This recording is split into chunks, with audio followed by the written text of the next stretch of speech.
Hey everybody, it's Mia with TMBH. Today is March 27th. It is, what day of the week is it? It's Tuesday, guys. And today we're going to talk about the opioid crisis, but specifically in the Midwest, because the Midwest has been hit pretty hard by the opioid crisis. So I guess before the opioid crisis, like the other drug crisis you would say probably that occurred was the war on drugs, and that was kind of more of like a suburban, or not a suburban, but more of an urban issue, like an issue that people I think identified more with like cities and like, you know, kind of like the outskirts of cities, inner cities, things like that. And now you have the opioid crisis, which is kind of like, I guess the opposite issue now. Now this issue is more dealing so with the Midwest region.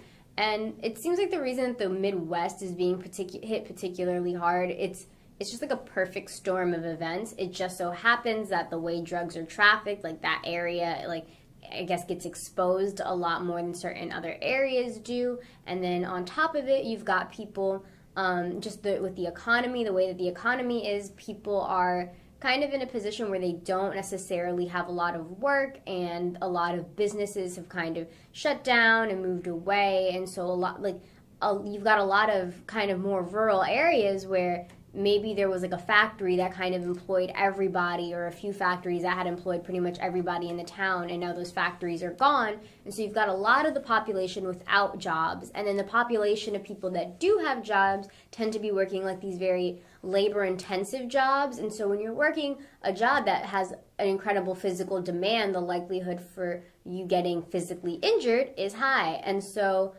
when it comes to what do? Opioids are pain relievers. And so you've got these people who are in this position where, you know, they're more likely to get an injury, in which case they would experience pain that would lead to them getting an opioid prescription.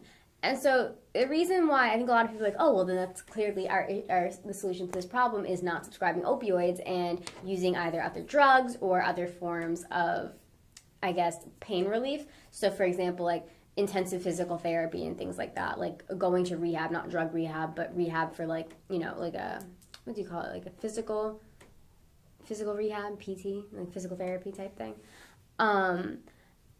When it comes to the Midwest, like I said, again, like these are areas that are a bit more rural. So like if you're looking for, like we're in towns where, again, there's not many jobs. And so like, do you really think that like it's going to be like a town where like, oh yeah, and like go to your local like therapist or like rehab, your PT person? Like for a lot of people, those are like, you know, 30-minute, hour, 2-hour drives out for people. And it's not as simple, like, you know, you're already struggling with money. Like, can you even afford the gas to consistently do that? So then the cheapest route is obviously going to be prescribing opioids.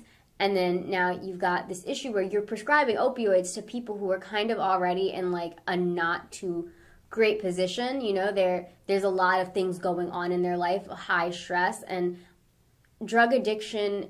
People who are under high stress are particularly susceptible to drug addiction, because high stress can also lead to things like depression, for example, right? So people with depression are more likely to do what? Use drugs. So it's just like this really horribly perfect storm of events that's like just really caused the Midwest to be hit really hard by the opioid crisis.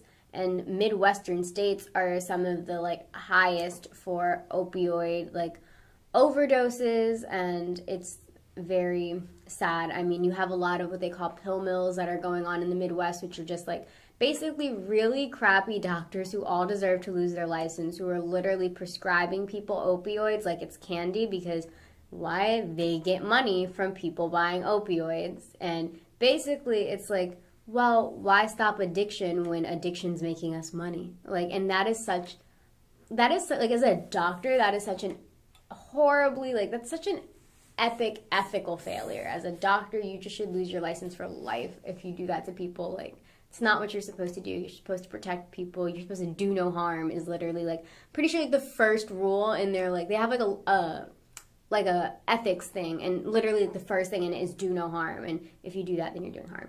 So yeah, that's pretty much all I wanted to tell you guys about in this video about the opioid crisis. Like I said, that we normally have We have a morning video that expands on the topic that we talk about here. So to learn anything else about the opioid crisis in the Midwest, you can check out our morning video and that content. Otherwise, I will see you guys here tomorrow at 1 o'clock. Again, tomorrow's Wednesday. So yeah, I will see you guys then.